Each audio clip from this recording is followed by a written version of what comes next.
قلت لي المغرب هما اللي يقدروا ياثرون على مباراه. احنا نقول لك واش هذه المباراه هذه احتفال كبير في المطار تاع المغرب لما راح الفريق التم. ولكن كيف وصلنا لدرجه من اللا عقلانيه والجنون ان منتخبنا خاسر في ارضيه ميداننا، ونشوفوا بعض الناس الذين بين قوسين يحسبون كجزائريين ما باش نسميهم يناصرون في المنتخب الغيري.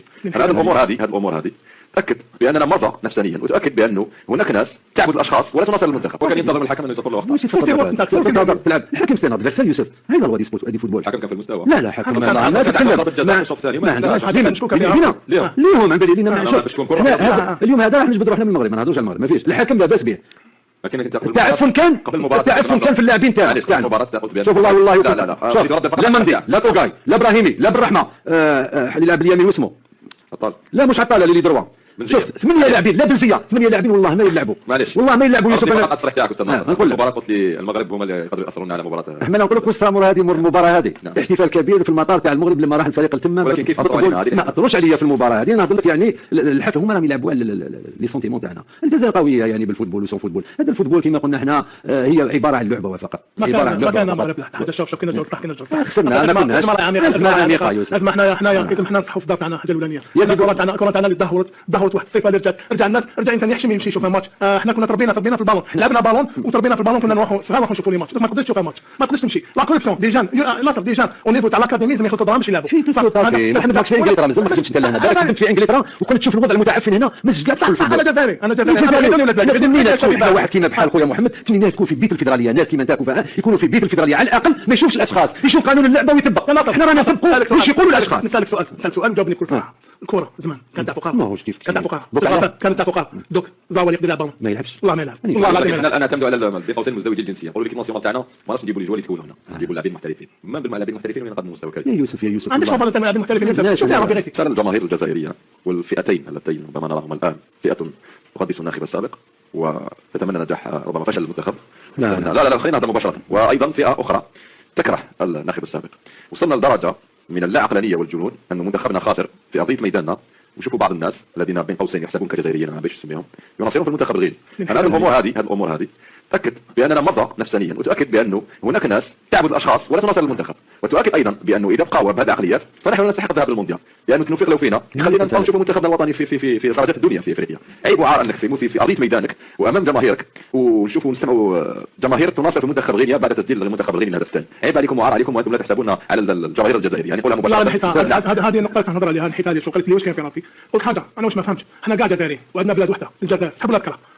اذا طلعت بلادنا طلعنا بها صافي. سيتي فيختي وين تراه ما احنا عايشين اونجي تكون ايام الجزائر فرحان ببلادك. انت تشوف دون ماتش انا عمري ما شفتها كاع عمري ما شفتها. فاهم لو فير بلي كي خلاص الماتش فقط على لوبوزيسيون عليها ماشي في الماتش. راك سيبورتي راك داعم فريقك مالكي خاسر 3 4 5 داعم فريقك. انت مازال بالعقليه نتاع لا فيولونس هذه العقليه نتاعك هو في بالو لازم تربح طول امبوسيبل في الكره. لا ما كاين ناس كتمنى خساره المنتخب لان لا نقول لك اخ محمد هذا مرضى علاش باسكو غايبهم المناخب الوطني السابق. لا يقول لك يخسر المنتخب الوطني وحنا عندنا الحق. شوف انت ما يروح داوي امام المنتخب الوطني السابق خدم خدمته راه ما زيدش ما تعطي الوقت ما تجي الخدمه هذه خلاص. انت خدم في المستقبل نتاعك. انت جيت ناصر بلادك ما تقدر خسره. وقف مع بلادك وقف مع ليك ناصر ماشي ناصر حتى هذه اللي جانا حتى المناصره ما تكونش ما كانش ضغط تماما. هذه اللي جانا دخلوا 4 اشياء ولا 3 اشياء ما كانش ضغط. ماشي بصح هذه انا يوسف مانيش فاهمها.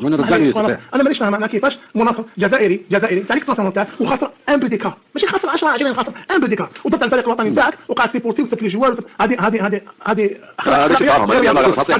لا هذو ناس يبقاو ضد ماشي غير هذا خويا يوسف راهي بارتو كي تشوف انت الناس ما قسمتينا علاش علينا علاش مدوني ماتش تما انت بريزونطون انت لا فيولون راك دير طبق الدنيا ماكش بريزونتيني انا ماكش بريزونتي في ناصر ماشي في يوسف وماشي في الاخ وماشي في الدريه. حاجه حنا الدريه نعرفوا حنا ماشي اوني با فيولون وماشي عنصريين. حنا كاع نحيد خسرت ربحت ما كان لا دير ماتش تعاقبوا خاسرين كيب خاسره ما قدرتش تدخل الكيران وكاين لي جان طب لي جان حتى من لا فيولون تاع الناس خافوا ربي خلوا الناس يتمتعوا يروحوا يشوفوا كيما كنا حنا بكري نمشوا افيك لي بارون تاعنا نروحوا نشوفوا لي ماتش نمشوا لبولوغين نمشوا لسان شويه ونتمتعوا نجيو جايين نتمتعوا شو الوالدين تاعنا ما يخافوا علينا ما ابدا نحن دوك انت الام تبعت وليدها تضحك ما كرشه خايفه بلي ما يوليش احشموا شويه احشموا شويه باختصار تنصل الى قدامنا. نعم يقول عمر الزاهي واحد تسمعوا يقول لك صحبه هذا الزمان نفاق وبهتان المرض راهو دخلاني.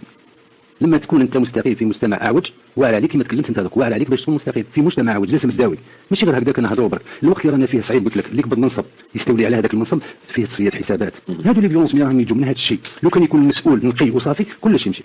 باش نقول خويا يوسف احنا ان شاء الله غدوه الفريق تاعنا بربي ان شاء الله يفوز وتعاود تولي الروح تاع المجموعه هذه. وهاد الناس ربما كان يحب الماضي من حقه لا اسمح لي من حقه اسمح لي الماضي ما تعيط له ما يجيش. لا معليش كمان في الماضي انت دارهم وناصر الماضي لما كان على راس الفريق الوطني كنا نهضروا عليه. اليوم ما كاشوا ان شاء الله الفريق تاعنا يمشي. قبل ما نختم العهد اعطيني توقعات مباراه اوغندا، اعطيني والله هي مباراه صعيبه ولكن نحن بحاجه الى الانتصار. ان شاء الله نفوز لو كان 1-0. انا امنياتي ان شاء الله. نعم اخ محمد توقعات. انا تصفى ديفيسيل، نتمنى ان شاء الله نشوف النصر للجزائر. نقدر نقول لك 2-1 يقدر تكون. نعم 2-1. نعم يوسف انا نمشي مع الاخ محمد نقول 2-1 ان شاء الله. نحن بحاجه لانتصارات ماشي غير في كره القدم، على الذل والجهل خاصه. هو الانتصار والفقر والمرض اللي رانا فيه، ها هو الانتصار اللي لازم.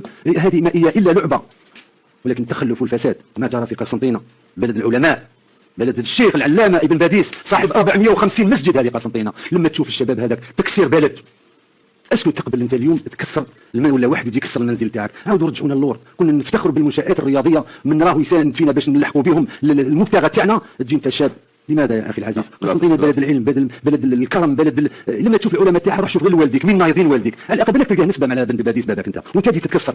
لماذا هذا الشيء؟ ولكن انا والله يوسف انا هذا الشيء راهو غايضني اليوم. كما قلت لك هذه الا لعبه. لو كان الانسان يوعي ولاده ما تخليش وليدك لا تشوفه ماشي مليح ما تخليش يروح للصاد، ما تخليش يروح للصاد. والله رانا مضرورين يا يوسف.